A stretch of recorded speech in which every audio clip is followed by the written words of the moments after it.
le 6 janvier, alors que parallèlement à l'offensive des Ardennes, une poussée allemande menace la rive gauche du Rhin, la première armée française prend à son compte la défense, puis la libération définitive de l'Alsace. Le général Delattre de Tassigny dirige en personne les opérations.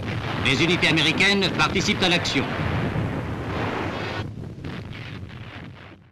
À l'automne 1944, les goumiers marocains, regroupés au sein des groupes de Tabor marocains, sont engagés dans les combats des Vosges puis d'Alsace au sein de la première armée française, commandée par le général Jean Delattre de Tassigny. En octobre-novembre 1944, ils participent aux affrontements dans les massifs forestiers vosgiens, un terrain difficile composé de forêts denses, de crêtes escarpées et de routes étroites. Ça a été extrêmement dur parce que c'était dans un terrain extrêmement difficile, dans la neige, et les Marocains n'ont pas l'habitude de combattre dans la neige. Tout au moins, n'avaient pas l'habitude parce qu'ils l'ont acquise après. Les goumiers sont utilisés pour infiltrer les lignes allemandes, contourner les positions fortifiées et progresser là où les unités mécanisées avancent difficilement. Malgré la pluie, la boue puis la neige, ils contribuent à la percée française vers la plaine d'Alsace.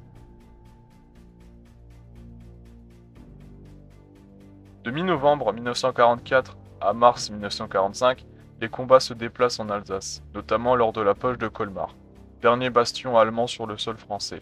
Dans un froid glacial et sous des bombardements intenses, les goumiers prennent part à la reconquête de villages et de positions stratégiques. Leur mobilité et leur combativité jouent un rôle important dans la progression des troupes françaises face à une résistance allemande acharnée.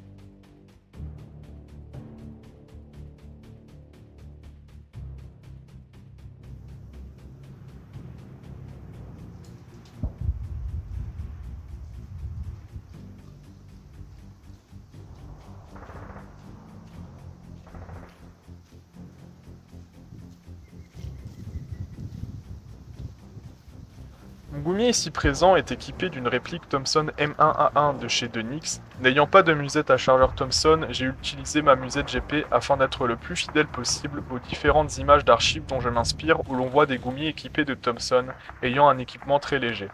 Je suis également équipé d'un ceinturon E36 avec une gourde et une pochette à pansement individuel à l'avant. Tout ce matériel étant américain rappelle le fait que l'armée française de la Libération était dépendante de ces nouvelles technologies venues des États-Unis, dû à leur matériel dépassé malgré le fait qu'il était de bonne qualité.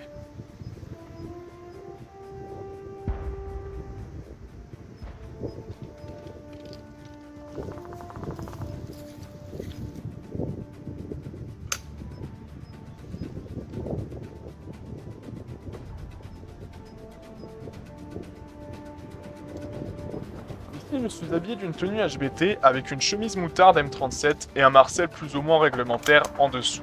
Au niveau des chaussures, je suis équipé de service shoes ou brodequins américains ainsi que de guêtres US, ce qui était assez courant dans les troupes françaises libres. Par-dessus, je suis équipé d'une djellaba avec un motif entre guillemets dit muraille, mais qui apparemment ne serait pas militaire. En tout cas, je m'en fous, elle fait son taf, le temps de trouver mieux, et elle reste cohérente et se fond dans la masse des autres djellabas des autres constitueurs de goumiers.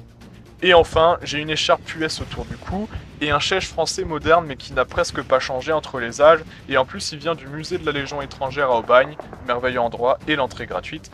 Et pour finir, j'ai sur ma tête un casque US-17A1 que je compte changer la jugulaire plus tard ou changer de casque pour un modèle plus courant.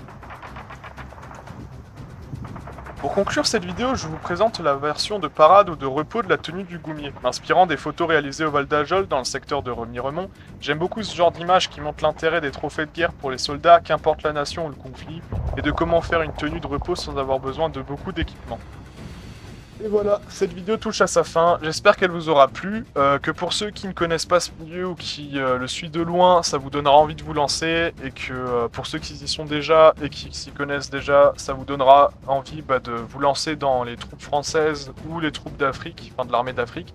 Je sais très bien que j'ai fait des erreurs, que j'ai oublié de dire des choses, ou que j'ai des sources pas très, correctes. Donc je vais me faire défoncer dans les commentaires et peut-être sur aussi les réseaux sociaux, mais c'est pas grave, enfin si quand même, mais je m'en excuse d'avance pour mes erreurs. C'était une première, ça m'a pris un petit peu de temps cette vidéo, mais en tout cas j'ai kiffé la faire et j'espère que ce format vous aura plu, vous a plu. et que si je en fais d'autres, ça vous plaira tout autant, et que si vous avez des points d'amélioration ou autres, faites-le moi savoir dans le commentaire, et bien sûr dans le respect, hein, parce que sinon ça sera supprimé. Voilà tout. En tout cas, c'était vraiment un plaisir. J'espère qu'on se reverra pour d'autres vidéos. C'était Elsasseur44. Tchuss.